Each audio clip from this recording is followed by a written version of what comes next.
Hello guys, welcome to the Mind maintainer.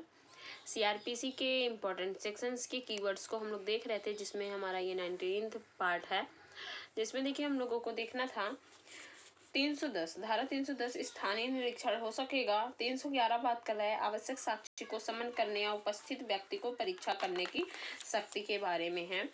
311 का बता रहा है नमूना हस्ताक्षर या हस्तलेख देने के लिए किसी व्यक्ति को आदेश देने की मजिस्ट्रेट की शक्ति। प्रथम वर्ग मजिस्ट्रेट का समाधान हो जाता है, तो इस संहिता के अधीन किसी अन्वेषण कार्रवाई के प्रयोजन के लिए नमूना हस्ताक्षर हस्तलेख आदि व्यक्ति को, जिसके अंतर्गत अभियुक्त व्यक्ति भी है, को निर्देश देना समीचीन है, तो उस आदेश का आशय का आदेश कर सकेगा और हस्ताक्षर नमूना हस्तलेख देगा उपस्थित होकर।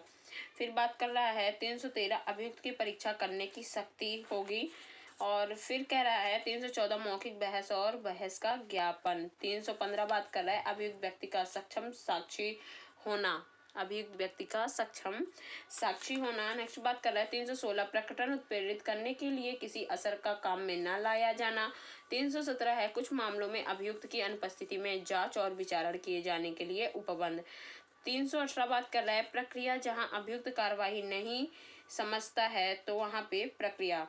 319 बात कर रहा है अपराध के दोषी प्रतीत होने वाले अन्य व्यक्तियों के विरुद्ध कार्यवाही करने की शक्ति होगी। 320 अपराधों के समन के बारे में बात कर रहा है कि अपराधों का समन हो सकेगा। अब 321 है अभियोजन का वापस लेना, कि कोई भार साधक है, किसी मामले में भार साधक कोई लोक अभियोजक या सहायक लोक अभियोजक निर्णय सुनाए जाने के पूर्व किसी समय किसी व्यक्ति के अभियोजन को या तो साधारणता है या उन अपराधों में से किसी एक या अधिक के बारे में जिनके लिए उस व्यक्ति का विचारण किया जा रहा है, न्यायालय की सम्मति से वापस ले सकता है, वापस लिए जा सकते हैं।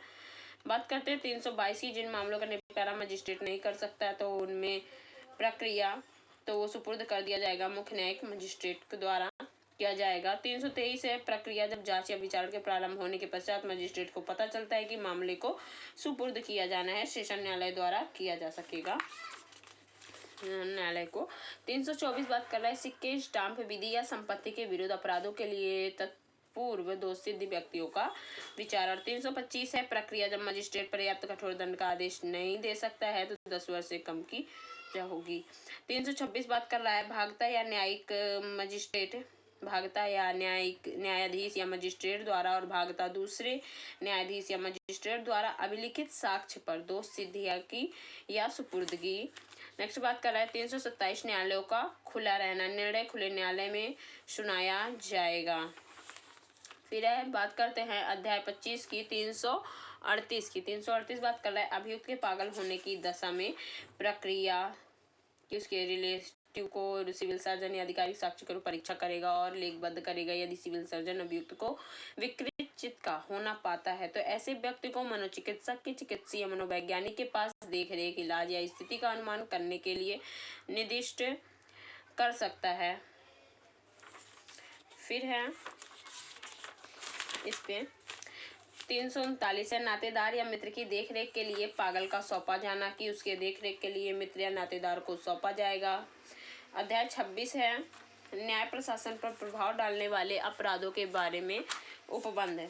344 बात कर रहा है मिथ्या साक्ष्य देने पर विचारण के लिए संक्षिप्त प्रक्रिया होगी, 3 मास तक की हो सकेगी, जो जुर्माना 500 रुपए तक का दोनों हो सकता है। 345 बात कर रहा है अवमानना के कुछ मामलों में प्रक्रिया, कि जब कोई व्यक्ति सिविल दंड या राजस्व न्यायालय की दृष्टिगोचरता या उपस्थिति में कोई अपराध करता है जो भारतीय दंड विधान धारा 175, 178, 189, 180, 228 में वर्णित है तथा न्यायालय जन को अभिरक्षा में निरुद्ध करा सकेगा। न्यायालय में उठने के पूर्व किसी समय अपराध का संज्ञान कर सकेगा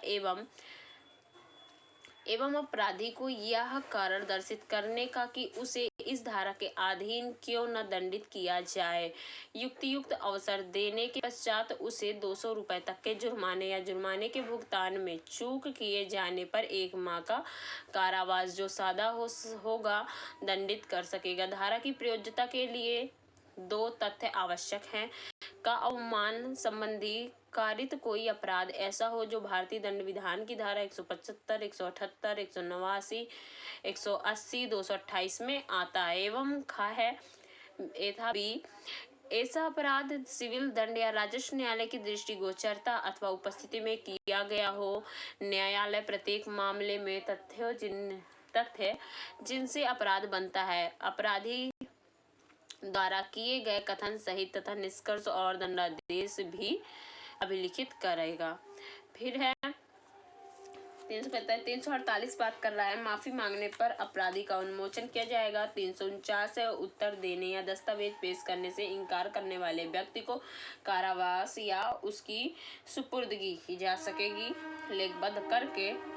350 है समन के पालन में साक्षी के हाजिर न होने पर उसे दंडित करने के लिए संक्षिप्त प्रक्रिया। ऐसे व्यक्ति को जिसे साक्षी के रूप में न्यायालय में उपस्थित होने के लिए समन किया गया हो वह उपस्थित होने से इनकार करे अथवा उपेक्षा करे उसे दंडित करने के बारे में प्रावधान किया गया है। ऐसे व्यक्ति को इस बात का कारण दर्शित करने का कि उसे क्यों न दंडित किया जाए उसे युक्तियुक्त अवसर देने के पश्चात न्यायालय या ऐसे व्यक्ति या संक्षिप्त विचारण कर सकेगा एवं उसे 100 रुपए तक के जुर्माने से दंडित किया जा सकेगा। बात करते हैं चैप्टर 27 की निर्णय की अध्याय 27 की 353 निर्णय की बात कर रहा है कि आरंभिक अधिकारिता के दंड न्यायालय में होने वाले प्रत्येक विचारण में निर्णय पीठासीन अधिकारी द्वारा खुले न्यायालय में या तो विचारण के खत्म होने के पश्चात तुरंत या बाद किसी समय जिसकी सूचना पक्षकारों या उनके प्लीडरों को दी जाएगी। संपूर्ण निर्णय देकर सुनाया जाएगा, पढ़कर सुनाया जाएगा। प्लीडर द्वारा समझी जाने वाली भाषा में निर्णय का परिवर्तनशील भाग पढ़कर और निर्णय का सार समझाकर सुनाया जाएगा। 354 बात कर रहा है निर्णय की भाषा और अंतर वस्तु के बारे में।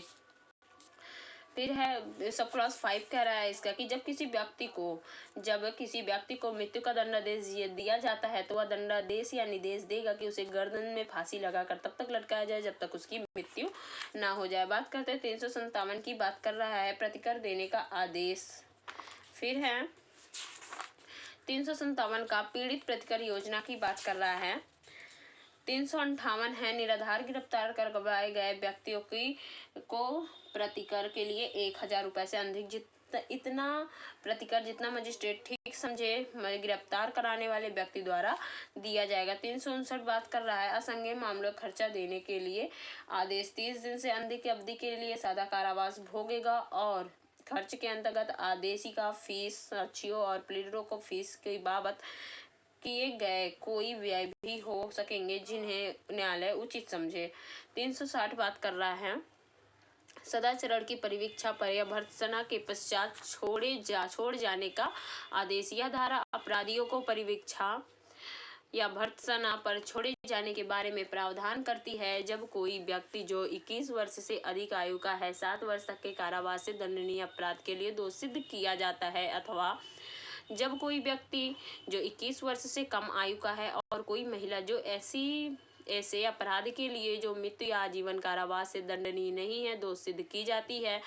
उपरोक्त प्रत्येक प्रकार के अपराधी के विरुद्ध पूर्ण दोष सिद्धि साबित नहीं की गई है तब न्यायालय अपराधी की आयुशील या पूर्ववत को तथा आपराधिक परिस्थितियों को ध्यान में रखते हुए तुरंत कोई दंडादेश देने के बजाय अपराधी को सदाचरण की परिवीक्षा पर छोड़ देने का आदेश दे सकता है। यह 3 वर्ष तक ऐसी अवधि के दौरान का न्यायालय द्वारा बुलाए जाने पर उपस्थित होगा, खाद दंडादेश पाएगा एवं अभियंतर काल में परिशांति कायम रखेगा और सदाचार बनाए रखेगा। अपराधी बंधपत्र प्रतिभूओं सहित या रहित निष्पादित करने पर छोड़ दिया जाएगा। नेक्स्ट पॉइंट है इस धारा के अधीन आदेश अपील न्यायालय द्वारा या उच्च न्यायालय द्वारा सेशन न्यायालय या सेशन न्यायालय द्वारा भी दिया जा सकेगा जब वह अपनी पुनरीक्षण शक्तियों का प्रयोग कर रहा है। जब कोई व्यक्ति चोरी, किसी भवन में चोरी, बेईमानी से दुर्विनियोग, छल या भारतीय दंड विधान के अधीन 2 वर्ष तक के कारावास से दंडनीय किसी अपराध के लिए या जुर्माने के किसी अपराध के लिए दोषी सिद्ध किया जाता है तो उसके विरुद्ध कोई पूर्व दोषसिद्धि साबित नहीं है, तब न्यायालय अपराधी के शील, आयु, पूर्वित आपराधिक परिस्थितियों को ध्यान में रखकर भर्त्सना पर छोड़ सकता है। अपील एवं पुनरीक्षण के दौरान उपधारा 5 के अंतर्गत उच्च न्यायालय या सेशन न्यायालय आदेश को अपास्त कर सकेगा और अपराधी को विधि अनुसार दंडादेश दे सकेगा। सदाचरण की परीक्षा पर छोड़ा गया व्यक्ति यदि मुचलके की शर्तों का पालन करने में असमर्थ या असफल रहे तो उसे गिरफ्तार करने के लिए दोष सिद्ध करने वाला न्यायालय अधिपत्र जारी कर सकेगा। लास्ट पॉइंट है, इस धारा की कोई बात अपराधी परिवीक्षा अधिनियम 1958 के बालक अधिनियम 1960 या किशोर अपराधियों के उपचार, प्रशिक्षण या सुधार संबंधी तत्समय प्रवृत्त किसी अन्य विधि के उपबंधों पर प्रभाव नहीं डालेगी। इतना हुआ 60। अब इसके बाद आते हैं हम लोग 362, न्यायालय का अपने निर्णय में परिवर्तन नहीं करना। केवल लिपिकीय या गणितीय भूल को ठीक करने में सिवाय उसमें कोई परिवर्तन नहीं करेगा या उसका पुनर्विलोकन नहीं करेगा। 365 बात कर रहा है सेशन न्यायालय द्वारा निष्कर्ष और दंडादेश की प्रति जिला मजिस्ट्रेट को भेजना, कोई उसको उसकी प्रति भेजेगा। अध्याय 28 आ गया है, मृत्यु दंडादेशों की पुष्टि के लिए प्रस्तुत किया जाना। धारा 366 बात कर रहा है सेशन न्यायालय द्वारा मृत्यु दंडादेश की पुष्टि के लिए प्रस्तुत किया जाना। जब सेशन न्यायालय मृत्यु दंडादेश देता है तब कार्यवाही उच्च न्यायालय को प्रस्तुत की जाएगी और दंडादेश तब तक निष्पादित न किया जाएगा जब तक उच्च न्यायालय द्वारा उसकी पुष्टि न कर दी जाए। फिर 368 बात कर रहा है दंडादेश को पुष्ट करने या दोष सिद्ध को बातिल करने की उच्च न्यायालय की शक्ति। 369 है, नए दंडादेशों की पुष्टि को 2 न्यायाधीशों द्वारा हस्ताक्षरित किया जाना कि कम से कम 2 न्यायाधीश होने जरूरी है। फिर है अध्याय 29 है, अपीलें हैं। 372 है, जब तक अन्यथा अनुबंधित न हो किसी अपील का न होना। दंड न्यायालय के किसी निर्णय या आदेश से कोई अपील इस संहिता द्वारा तत्समय प्रवृत्त किसी अन्य विधि द्वारा जैसा उपबंधित हो उसके सिवाय न होगी। अपील उच्चतम न्यायालय में ही होती है। फिर है 373 बात कर रहा है, परिशांति कायम रखने या सदाचार के लिए प्रतिभूति अपेक्षित करने वाले, प्रतिभूति स्वीकार करने से इनकार करने वाले, अस्वीकार करने वाले आदेश से अपील। बात करते हैं 374 की। 374 बात कर रहा है दोष सिद्धि से अपील। फिर है 375, कुछ मामलों में जब अभियुक्त दोषी होने का अभिवचन करे अपील न होना। 376 है, छोटे मामलों में अपील का न होना। 377 है, राज्य सरकार द्वारा दंडादेश के विरुद्ध अपील। इस धारा की उपधारा 2 में उपबंधित के सिवाय राज्य सरकार उच्च न्यायालय से भिन्न किसी न्यायालय द्वारा किए गए विचारण में दोष सिद्धि के किसी मामले में लोक अभियोजक को दंडादेश की अपर्याप्तता के आधार पर सजा के विरुद्ध अपील उपस्थित करने का निर्देश दे सकती है। कहा है सेशन न्यायालय को यदि सजा मजिस्ट्रेट द्वारा दी गई है और कहा है उच्च न्यायालय को यदि सजा किसी अन्य न्यायालय द्वारा दी गई है। नेक्स्ट पॉइंट है, इस धारा की उपधारा 8 के अनुसार दोष सिद्धि किसी ऐसे मामले में की गई है जिसका अन्वेषण पुलिस, विशेष पुलिस स्थापन या किसी केंद्रीय अधिनियम के अधीन अन्य अभिकरण द्वारा किया गया है तो केंद्रीय सरकार लोक अभियोजक को दंड की अपर्याप्तता के आधार पर अपील संयोजित करने का निर्देश दे सकती है। नेक्स्ट पॉइंट है, सेशन न्यायालय में यदि दंडादेश मजिस्ट्रेट द्वारा पारित किया हुआ हो। नेक्स्ट पॉइंट है, उच्च न्यायालय में यदि दंडादेश किसी अन्य न्यायालय द्वारा दिया गया हो। नेक्स्ट पॉइंट है, यदि परिवादी लोक सेवक है तो दोष मुक्ति के आदेश से 6 माह की समाप्ति के पश्चात तथा अन्य दशा में 60 दिन की समाप्ति के पश्चात अपील उच्च न्यायालय में ग्रहण नहीं की जाएगी। ये है 377, ये बातें बता रहा है। 378 है, दोष सिद्धि की दशा में अपील। फिर है इसमें 380 बात कर रहा है, कुछ मामलों में अपील करने का विशेष अधिकार होता है। 381 है, सेशन न्यायालय में की गई अपीलें कैसे सुनी जाएंगी। 382 है, अपील की अर्जी दी जाएगी। 383 है, जब अपीलार्थी जेल में है तब की प्रक्रिया। 384 अपील का संक्षिप्त खारिज किया जा सकेगा। 386 अपील न्यायालय की शक्तियां। 389 है अपील लंबित रहने तक दंड का निलंबन, अपीलार्थी का जमानत पर छोड़ा जाना। 392 है जहां अपील न्यायालय के न्यायाधीश राय के बारे में समान रूप से विभाजित हो वहां प्रक्रिया। अध्याय 30 है निर्देश और पुनरीक्षण। 395 है उच्च न्यायालय को निर्देश। 397 है पुनरीक्षण की शक्तियों का प्रयोग करने के लिए अभिलेख मंगाएगा उच्च न्यायालय या सेशन न्यायाधीश अपनी स्थानीय अधिकारिता के अंदर स्थित किसी अवर दंड न्यायालय के समक्ष की कार्यवाहियों के अभिलेख को किसी अभिलिखित या पारित किए गए निष्कर्ष, दंडादेश या आदेश की शुद्धता, वैधता या औचित्य के बारे में अवर न्यायालय की किन्हीं कार्रवाई को नियमितता के बारे में अपना समाधान करने के प्रयोजन से मंगा सकता है और उसकी परीक्षा कर सकता है। फिर है इसमें 399 बात कर रहा है सेशन न्यायालय की पुनरीक्षण की शक्तियां होंगी। 401 है उच्च न्यायालय की पुनरीक्षण की शक्तियां होंगी। फिर 402 है उच्च न्यायालय के पुनरीक्षण के मामले में को वापस से लेने या अंतरित करने की शक्ति। अध्याय 31 आते हैं आपराधिक मामलों का अंतरण है। 406 है मामलों और अपीलों को अंतरित करने की उच्चतम न्यायालय की शक्ति है। 407 है मामलों और अपीलों को अंतरित करने की उच्च न्यायालय की शक्ति। 408 बात कर रहा है मामलों और अपीलों को अंतरित करने की सेशन न्यायाधीश की शक्ति होगी। अध्याय 32 दंडादेशों या निलंबन, परिहार और लघुकरण। मृत्यु दंडादेश 413 है। धारा 468 कोर्ट ऑफ सेशन के अधीन दिए गए आदेश का निष्पादन। 414 है उच्च न्यायालय द्वारा दिए गए मृत्यु दंडादेश का निष्पादन। 416 बात कर रहा है गर्भवती स्त्री को मृत्यु दंड का मुलतवी किया जाना कि यदि वह स्त्री जिसे मृत्यु दंड दिया गया है गर्भवती पाई जाती है तो उच्च न्यायालय दंडादेश का आजीवन कारावास के रूप में लघुकरण कर सकेगा। फिर आते हैं 425 बात कर रहा है वारंट कौन जारी कर सकेगा। किसी दंडादेश के निष्पादन के लिए प्रत्येक वारंट या तो उस न्यायाधीश या मजिस्ट्रेट द्वारा जिसने दंडादेश पारित किया है या उसके पद उत्तरवर्ती द्वारा जारी किया जा सकेगा। 428 बात कर रहा है अभियुक्त द्वारा भोगी गई निरोध की अवधि का कारावास के दंडादेश के विरुद्ध मुजरा किया जाना। दंडादेशों का निलंबन, परिहार और लघुकरण है। 432 दंडादेशों का निलंबन या परिहार करने की शक्ति होगी। 433 बात कर रहा है दंडादेश के लघुकरण की शक्ति समुचित सरकार होगी, लघुकरण कर सकती है। 14 वर्ष से अधिक अवधि के कारावास में जुर्माने के रूप में लघुकरण कर सकती है। सादा कारावास में जिसके लिए लघुकरण कर सकती है।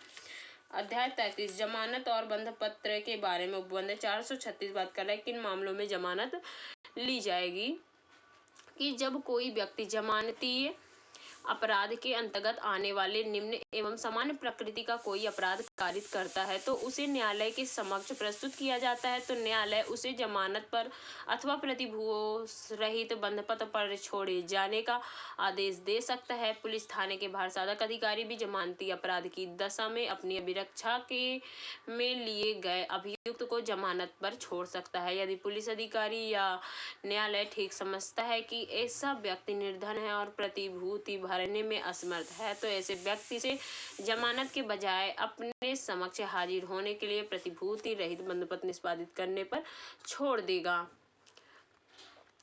इसमें आई होप गाइज आपको सारे पॉइंट क्लियर हो गए हैं। बाकी नेक्स्ट पार्ट में करते हैं। लाइक और शेयर आप जरूर कर दें, इससे हमें मोटिवेशन मिलता है। Thank you guys.